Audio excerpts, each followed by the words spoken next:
At dawn, the men of the north rose up from their hiding places, their kilts billowing like storm clouds gathering on the horizon, their weapons flashing in the pale morning light. Pipes soared across the battlefield, their haunting melody a battle cry against the English interlopers, who had held Scotland under their thumb for too long. In response, the government artillery rumbled to life, cannon fire booming across the plain like the pronouncements of an angry god. Bullets tore into the charging Highlanders, but the clans pressed on, their numbers too great to be deterred by mere gunfire. As the first Jacobites reached the English lines, sabres and claymores flashed, reaping a bloody harvest among the ranks of red-coated infantrymen. Muskets were traded for swords and hand-to-hand fighting so brutal and close that men fell screaming on both sides, their cries drowned out by the din of battle. The clans fought with the fury of cornered wolves, their tactics honed for centuries in the rugged terrain of the Highlands. While the English struggled with the unfamiliar choreography of Highland warfare, the Jacobites danced through the chaos like wraiths, disappearing and reappearing at unexpected moments, striking with cold fury and vanishing again into the smoke and confusion.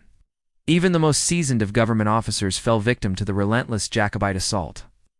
Some hacked down by broadswords, others undone by spears thrust through their flimsy armor. Among the slain was General St. John's Cope himself, his body riddled with bullets and left abandoned on the field. With their leader cut down, the government forces wavered, their disciplined ranks dissolving into panicked flight. Thousands of red-coated soldiers streamed away from the battlefield, trampling over one another in their haste to escape the fury of the Highland charge. But nowhere was safe from the men of the north. Led by the notorious Lord George Murray, a veteran of past Jacobite campaigns, the clans pursued relentlessly, driving the English before them like sheep before wolves. Men were separated from their units, trapped in the open and cut down where they stood, or rallied in small groups to make a stand, only to be overwhelmed by sheer numbers. After hours of unrelenting pursuit, the English resistance finally crumbled. The men of the north had proven once again their mastery of open-field battle, shattering the illusion of English military supremacy that had gripped Scotland for too long. Along the road to Musselburgh, stragglers and isolated survivors of the government army fell victim to the victorious Highlanders, their terror lending speed to their pursuers' steps. By the end of the day, at least 580 redcoats lay dead on the field at Prestonpans, while Jacobite casualties numbered only around 350. It was a decisive victory and perhaps the greatest Jacobite triumph of the entire century. Jubilation swept through the ranks of the victorious clans, their yells echoing across the Lammermoor Hills as they celebrated their triumph over the English regulars. For the men of the north, this was no mere battle. This was a revolution, and the foundations of their new Scotland were being built on the blood and steel of their enemies. Within hours of the battle, the victors were in hot pursuit of the fleeing English, driving them toward the relative safety of the border town of Berwick. The cannonade shook the ancient city as Jacobite artillery bombarded the defenses, forcing the English garrison to surrender without a fight. Soon, Berwick citizens were joining the crowds of lowland Scots lining the roads leading south. All along their path, the Jacobites received enthusiastic cheers, food, drink, and supplies, freely given by those who had lived under the yoke of English rule for far too long. The old alliance between Scottish people and their English oppressors was at an end. From Berwick, the Jacobite army turned west, aiming for the heart of northern England. There the people were said to be even more receptive to the message of Scottish independence, and many were eager to join the cause. The men of the north, riding high on their victory at Prestonpans, confidently pushed forward, believing their success in the lowlands foretold inevitable triumphs in the northern counties. Yet they had not reckoned on the tenacious grip of 18th-century bureaucracy. For despite the headlong rush of popular enthusiasm, the English government had time to marshal its defenses before the full force of the Jacobite invasion. The roads were filled with the joyful clamor of kilted warriors, their voices raised in celebration of victories that had seemed impossible only weeks before. As they marched, local sheriffs offered their submission and pledged their towns and villages to the Jacobite cause, fearing the alternative might be a fiery reception if they resisted. Still, clan chiefs remained cautious, aware that their army's strength lay in its mobility and that overconfidence had been their undoing in past campaigns. Ahead, the English had fortified key positions along their route, forming an almost unbroken chain of resistance from the border fortress of Carlisle through Newcastle upon Tyne to the industrial heart of Yorkshire. One by one, these obstacles barred the path of the Highland advance, forcing the clans to choose between a long and arduous siege or a risky frontal assault. The Jacobite leadership debated fiercely over the best course of action. Military minds argued for seizing strategic points and holding them against any English relief force. But more radical voices demanded immediate confrontation, eager to press their advantage and roll back the English defenses in a wave of tartan-clad fury. In the end, the pragmatic approach won out. The clan chiefs decided to bypass the well-defended towns and push south along the eastern foothills of the Pennine Mountains, seeking to outmaneuver the government forces rather than engage them in costly sieges. This proved a sound decision. The English had placed their most elite troops in the garrison towns, assuming the Jacobites would attempt to seize them. But with each passing day, it became clear that the men of the north were following a more elusive path. The Anglo-Hanoverian army, commanded by the Duke of Cumberland, was forced to chase after the retreating Jacobites, unable to strike a decisive blow, but inflicting heavy casualties whenever they came close enough to engage. Then came the turning point at the village of Old Byland. In a daring maneuver designed to disrupt communications between Cumberland's main force and his supply base, Jacobite cavalry struck deep into the English lines, capturing several hundred wagons laden with essential provisions. This resounding victory crippled the government army's ability to sustain itself and marked the beginning of a desperate race toward York, the nearest major city, where Cumberland hoped to replenish his supplies. Little did he know that Old Byland would be the last time his army would enjoy a full belly and a good night's rest for the rest of the campaign. The capture of Cumberland's supply train sealed the fate of the Jacobite campaign. Without the logistical capacity to feed and equip their troops, the government forces were trapped in a constant cycle of retreat and pursuit. At every turn, the Highlanders inflicted further casualties on the demoralized English, pushing them closer and closer to the breaking point. Finally, on the 4th of November, 1745, the men of the North made their final stand at the Battle of Langside.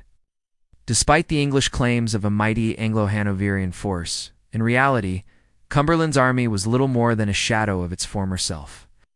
Hunger and exhaustion lent speed to the men of the North's pursuit, driving the government troops toward the River Don.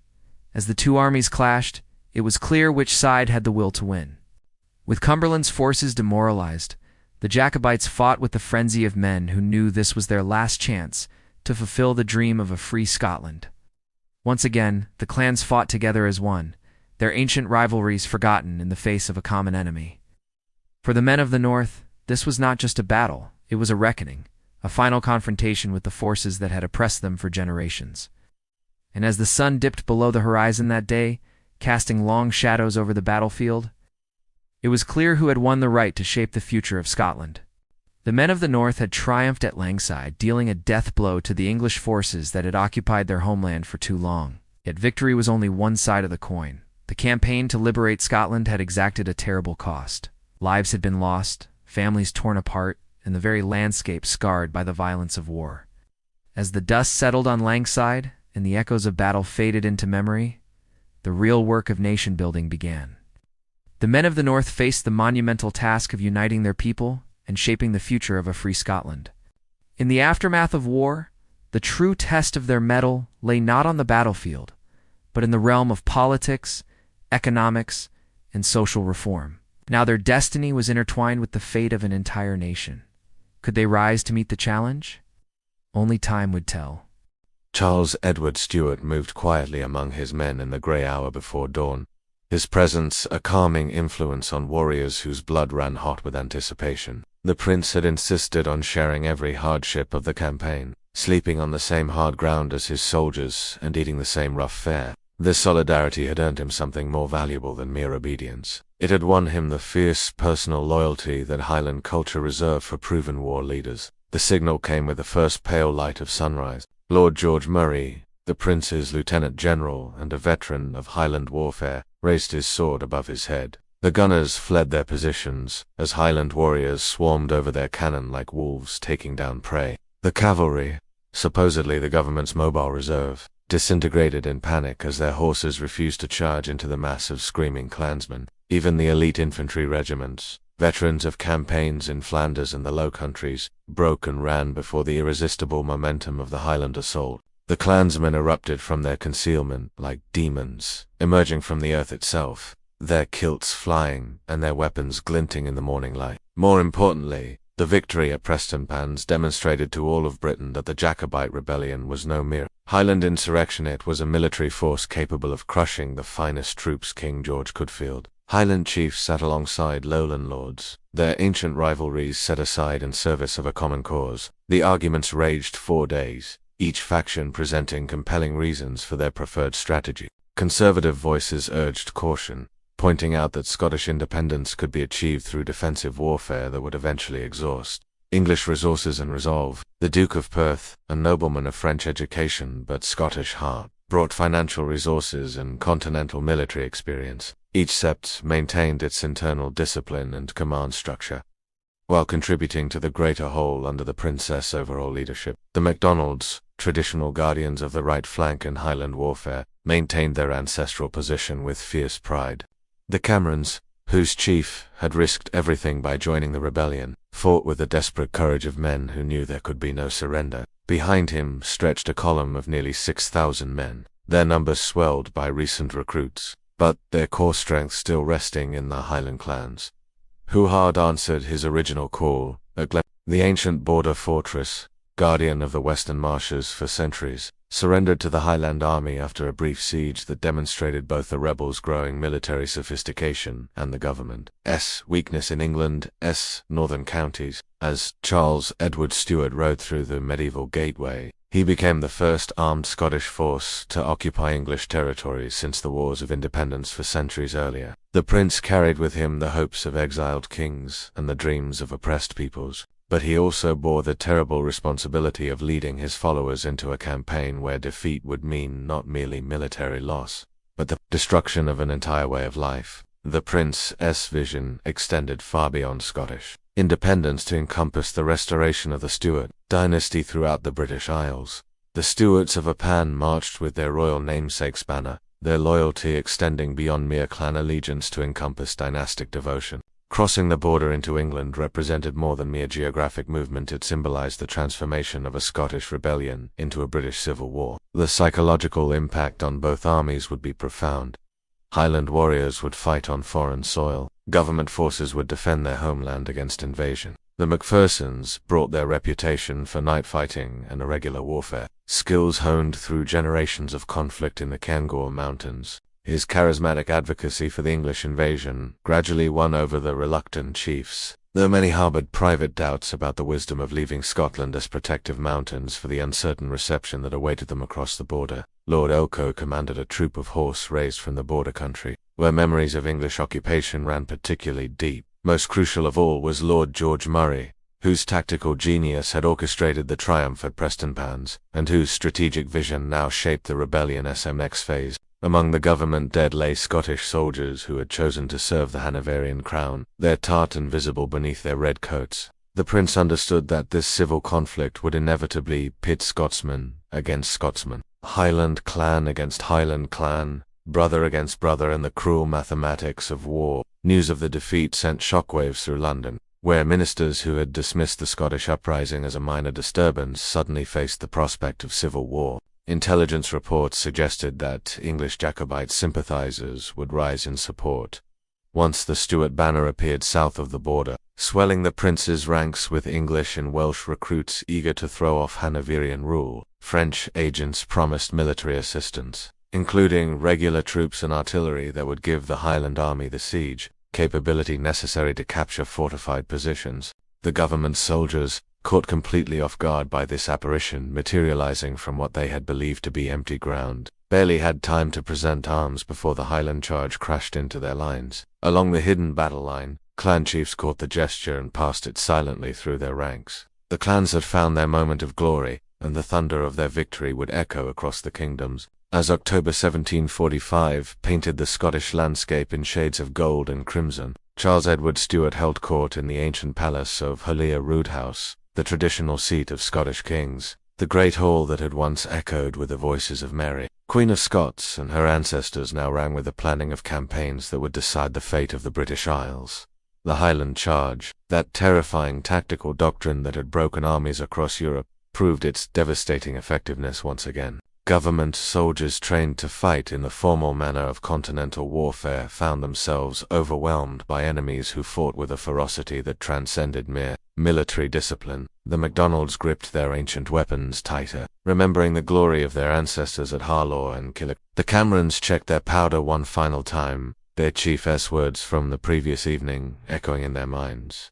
"Today we write our names in the history of Scotland." Then came the sound that would haunt English nightmares for generations to Highland. War cry rising from 3,000 throats as one thunderous voice. The Battle of Prestonpans lasted less than 15 minutes, but those few moments of combat sealed the fate of kingdoms. Cope's artillery, positioned to dominate the expected battlefield, never fired a shot. The rout was total and devastating. Government casualties numbered in the hundreds, while Highland losses could be counted on two hands. Charles Edward Stuart walked the battlefield afterward, his heart heavy despite the magnitude of victory. But such considerations belonged to the future. For now, the Highland army had proven itself invincible, and all of Scotland lay open before them. Victory at Prestonpans transformed a Jacobite rebellion from a Highland uprising into a movement that threatened the very foundations of Hanoverian rule. The Prince's War Council reflected the remarkable coalition that had assembled under the Stuart banner. The debate centered on a question that would define the campaign's outcome. Should the Highland army consolidate its position in Scotland, or should it gamble everything on an immediate invasion of England? But Charles Edward Stuart had not crossed the sea from France to establish a Highland kingdom. He had come to reclaim the throne of his ancestors, and that throne sat in London, not Edinburgh. As autumn deepened into winter, the Highland army prepared for its greatest gamble. The clan system proved remarkably adaptable to the demands of sustained military campaigning. Smaller clans attached themselves to larger formations, creating a complex web of relationships that reflected centuries of Highland politics. The march south began in early November, as the first snows dusted the Highland peaks and the campaign entered its most dangerous phase. Charles Edward Stuart rode at the head of his army as it descended from the mountains for what all understood might be the final time. The die was cast, and the fate of kingdoms would be decided on English soil. The gates of Carlisle creaked open on a cold November morning in 17, and with their opening, the Jacobite rebellion crossed a threshold from which there could be no retreat. The fall of Carlisle sent shockwaves through the English countryside that reverberated all the way to London. King George II's ministers, who had initially dismissed the Scottish uprising as a minor Highland disturbance, now faced the terrifying reality of foreign invasion. Panic gripped the capital as wealthy families fled south and banks prepared to ship their gold reserves to safety. He established his court at each major town the army occupied, holding formal receptions that emphasized his legitimate claim to the throne and his commitment to ruling as a constitutional monarch. These diplomatic efforts bore some fruit. Several hundred English volunteers joined the ranks, including members of prominent Catholic families who had suffered under the penal laws. Government forces under General Wade maneuvered to cut off their retreat into Scotland, while the Duke of Cumberland assembled a powerful army at Lichfield to block their advance on London. The Highland army found itself caught between superior forces in unfamiliar territory. Its lines of communication stretched dangerously thin. The ghost of civil war, dormant since Cromwell's time, had awakened with a vengeance. His tactical genius had won the victory at but his strategic vision encompassed the larger picture of a Highland army operating far from its sources of supply and reinforcement. The deeper they penetrated into England, the more isolated they became from the Scottish base that had made their initial successes possible. Through the bitter winter of 1745 and into the fateful spring of 1746, the Highland army fought a series of rearguard actions that showcased their tactical brilliance, even as strategic reality closed around them like a noose. Gone were the steep slopes and narrow passes where clan warriors could use terrain to multiply their effectiveness. Desertion had thinned their ranks as clansmen slipped away to protect their homes from government reprisals. The Macdonalds claimed their ancient right to hold the place of honor on the right wing of the army, a position that had belonged to their name since the days of Robert the Bruce. 9,000 regular troops, trained in the mathematical precision of contemporary European warfare, deployed with textbook efficiency across the moor. As documented by the National Trust for Scotland, bombarded by cannon shot and mortar bombs, the Jacobite clans held back, waiting for the order to attack. And when at last they moved forward, it was through driving rain, smoke, gunfire, and grape shot. The boggy ground slowed their advance, breaking up the tight formations that made their assault so devastating. Worse still, the government troops held their fire with iron discipline until the Highlanders were within 50 yards, then delivered volleys that cut down whole ranks of charging clansmen. The clan system, which had survived Roman legions and Viking raiders, Norman knights and English armies, finally met its match in the professional military machine of the modern European state. The flames of rebellion that had burned so brightly at Glenfinnan were extinguished forever in the driving rain of a Highland April, taking with them not just an army, but an entire way of life. For nearly 30 minutes,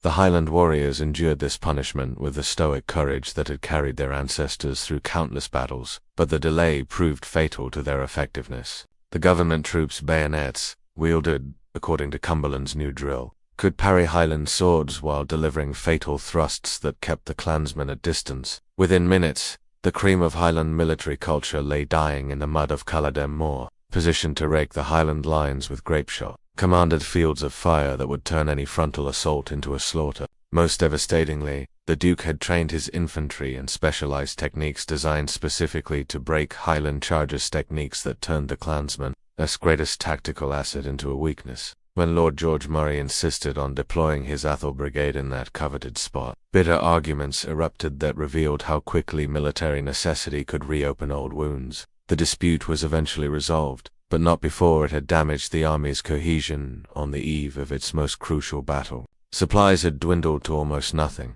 leaving warriors weak from hunger and exposure. Most critically, the unity of purpose that had once bound the clans together had begun to fracture under the strain of repeated defeats and mounting desperation. Instead, they faced a flat, boggy expanse perfectly suited to the disciplined firepower tactics that the Duke of Cumberland had perfected specifically to counter Highland warfare. They won a stunning victory at Falkirk in January, proving once again that Highland warriors remained supreme in open battle. But each triumph only delayed the inevitable reckoning. Their army, though victorious in every engagement, had dwindled through casualties, desertion, and the necessity of leaving garrisons in captured towns. The promised French assistance had failed to materialize, and English Jacobite support remained disappointingly weak. Most ominously, government armies were converging on their position from multiple directions, threatening to surround and destroy the Highland force far from home. Unlike the rapacious forces that had devastated the countryside during previous civil wars, the Jacobite troops paid for their supplies and respected private property. And 30 miles from London, where the Prince's War Council convened for the most crucial debate of the entire campaign, intelligence reports suggested that panic in the capital had reached fever pitch, with King George reportedly preparing to flee to his Hanoverian dominions. The road to London lay open, defended only by hastily assembled militia units that would surely flee before the Highland charge. Charles Edward Stuart had issued strict orders regarding conduct toward civilians, understanding that his cause's ultimate success depended on winning English hearts, as well as English battlefields. Yet the Highland Army's reception in England proved more complex than either supporters or opponents had anticipated. While Jacobite agents had promised widespread English support for the Stuart cause, the reality on the ground told a different story. The common people of Cumberland and Lancashire watched the kilted warriors pass with a mixture of curiosity and apprehension. Their loyalties shaped more by local concerns than dynastic politics. Some viewed the Highlanders as liberators, come to free them from Hanoverian tyranny, while others saw them as foreign invaders threatening the Protestant settlement that had brought stability to England since 16. The Prince himself remained undaunted by the lukewarm reception, his faith in eventual English support unshaken by the cautious response of potential recruits. More significantly, the Highland Army's disciplined behavior during the march gradually won over skeptical English observers. The military situation, however, grew increasingly precarious as the rebels penetrated deeper into England. Lord George Murray, the rebellion's most capable military commander, urged caution at every stage of the English advance. The crisis came to a head at Derby, barely won. Yet the clan chiefs, for all their legendary courage, understood the mathematics of military campaigning better than romantic historians would later acknowledge. The debate at Derby would determine whether the flames of rebellion would illuminate the throne of England, be extinguished forever in foreign soil. The retreat from Derby marked the beginning of the end for the Jacobite cause, though none who participated in that agonizing council of war could have foreseen how completely their world would soon be shattered. By April 1746, Charles Edward Stuart's forces had retreated to the bleak moor of Culloden, east of Inverness,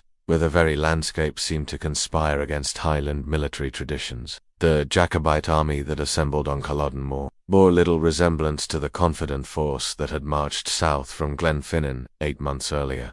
Yet the clan system's deepest traditions still held. Cumberland's government army, by contrast, represented everything the Highland military tradition was least equipped to combat. The battle began at 1 o'clock in the afternoon of the 16th of April, 1746, with a government artillery barrage that tore gaps in the Highland ranks without giving them any opportunity to reply. When the Highland charge finally came, it lacked the coordinated fury that had shattered government lines at Prestonpans and those few warriors who reached the government lines found their traditional weapons useless against soldiers trained to receive. Highland attack. The battle lasted less than an hour, but its consequences would echo through Scottish history for centuries.